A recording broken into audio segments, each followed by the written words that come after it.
مسجد اقصی۔ عام طور پر جب مسجد اقصی کا نام لیا جاتا ہے تو ایک سنہرے گنبد والی عمارت ذہن میں آتی ہے۔ حالانکہ مسجد اقصی صرف سنہرے گنبد والی عمارت کا نام نہیں، بلکہ وہ پورا زمین کا حصہ مراد ہے جس کے ارد گرد دیواریں ہیں، جس میں دروازے ہیں، وسیع میدان ہے، قبۃ الصخرہ المصلی المروانی ہے، برآمدے ہیں، گنبد ہیں، چبوترے ہیں، پانی کی نالیاں ہیں، یعنی یہ پورا خطہ جو دیواروں سے گھرا ہوا ہے مسجد اقصی کے حکم میں ہے۔ اسی پر علماء اور مورخین کا اتفاق ہے۔ مسجد اقصی مسلمانوں کا قبلہ اول ہے، یعنی مسلمان حرم سے پہلے مسجد اقصی کی طرف منہ کر کے نماز پڑھا کرتے تھے۔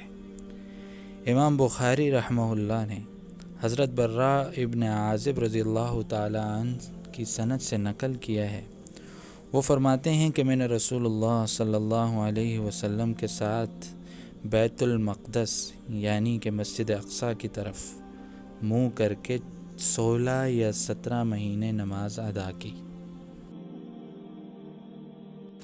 مسجد اقصی پوری دنیا میں واحد ایک ایسی مسجد ہے کہ جس کے ساتھ دیگر تفصیلات بھی جڑی ہوئی ہیں، یعنی مسجد اقصی میں متعدد عمارتیں ہیں، گنبد ہیں، پانی کے حوض ہیں، درخت ہیں، محرابیں ہیں، متعدد اذانیں دینے کی جگہیں ہیں، دروازے ہیں، کنویں ہیں، کتب خانے ہیں، ائمہ کے حجرے ہیں، مسجد اقصی کی نگرانی کرنے والوں کے کمرے ہیں، سب اس میں شامل ہیں۔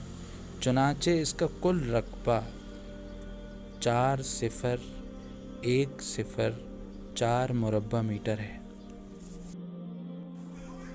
روئے زمین پر اپنے وجود کے اعتبار سے حرم شریف کے بعد دوسری مسجد اقصی ہے۔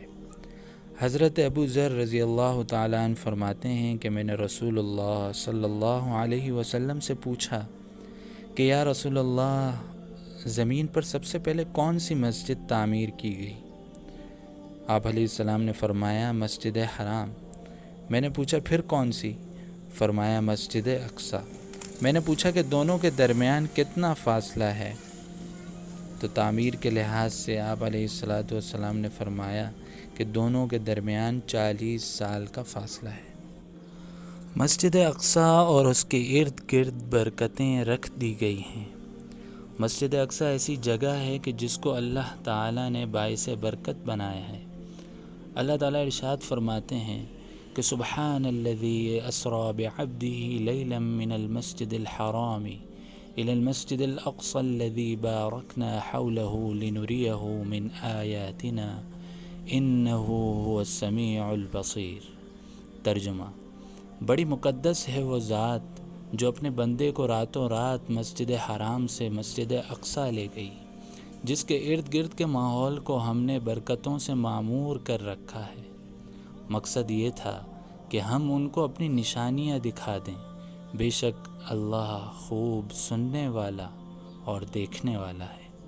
اب آپ خود سوچئے کہ جب اس کے ارد گرد اتنی برکتیں رکھ دی گئی ہیں تو اس کے اندر کتنی برکتیں ہوں گی۔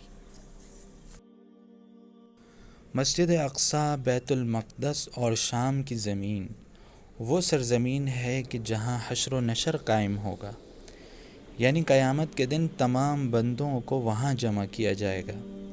حضرت میمونہ رضی اللہ تعالی عنہ فرماتی ہیں کہ میں نے رسول اللہ صلی اللہ علیہ وسلم سے کہا کہ ہم کو بیت المقدس کے بارے میں کچھ بتائیے، تو آپ علیہ السلام نے فرمایا کہ وہ حشر و نشر کی زمین ہے، یعنی قیامت کے دن تمام لوگوں کو وہاں جمع کیا جائے گا۔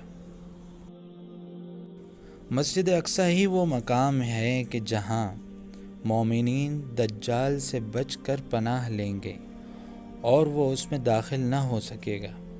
نبی کریم صلی اللہ علیہ وسلم نے دجال کے بارے میں فرمایا کہ اس کی علامت یہ کہ وہ روئے زمین پر 40 صبحیں ٹھہرے گا۔ اس کی حکومت ہر جگہ قائم ہو جائے گی سوائے 4 مساجد کے۔ نمبر 1 مسجد حرام، نمبر 2 مسجد نبوی، نمبر 3 مسجد اقصی اور نمبر 4 کوہ طور۔